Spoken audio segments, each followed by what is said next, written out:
কে থাকবে দাঁড়িপাল্লা ইনশাআল্লাহ। দাঁড়িপাল্লা পুরা 54 বছরের যে শোষিত ছিল সেটির আমরা নব সূচনা করে একটি বৈষম্য মুক্ত রংপুরা গঠন করতে চাই। গোটা রংপুরাকে যে গণজোয়ার সৃষ্টি হয়েছে, এই জোয়ার দেখে কোন মহলের একটু সমস্যা হচ্ছে।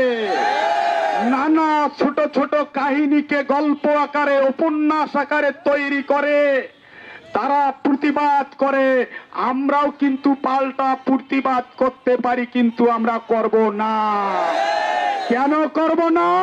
আমরা নির্বাচনের সুষ্ঠু পরিবেশ রক্ষা করতে চাই।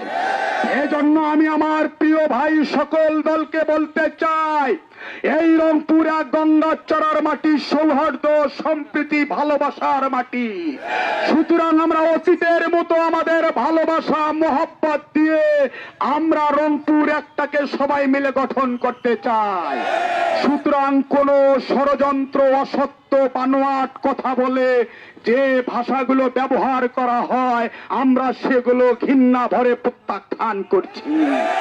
জনগণ আর রাজাকার, আলবদর, মৌলবাদ, জঙ্গিবাদ এই সমস্ত মেয়াদ উত্তীর্ণ ট্যাবলেট খাইতে চায় না। জনগণ এগুলো খাইতে খাইতে একটাকে ভাগাইছে। সুতরাং এই পুরানা ট্যাবলেট নতুন করে বাজারজাত করবেন না। আর আমাদেরকে অস্ত্রের কথা বলেন, আমাদের অস্ত্র হলো ধৈর্য, ধৈর্য, ধৈর্য।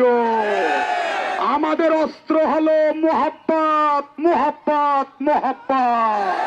সুতরাং যে অস্ত্রের নাম বলে প্রতিবাদ করেছেন, এই অস্ত্রের সাথে জামাত 11 দলের কোনো পরিচয় নাই। এগুলো আমরা চিনিও না, জানিও না। সুতরাং আমি গঙ্গাচড়াবাসী, রংপুরবাসীকে বলবো, আগামী 12 তারিখ দাঁড়িপাল্লায় ভোট দেবেন এবং হা ভোট দেবেন। হা ভোটের মধ্য দিয়ে আগামীর বাংলাদেশে দুর্নীতিবাজ তৈরির রাস্তা বন্ধ হবে।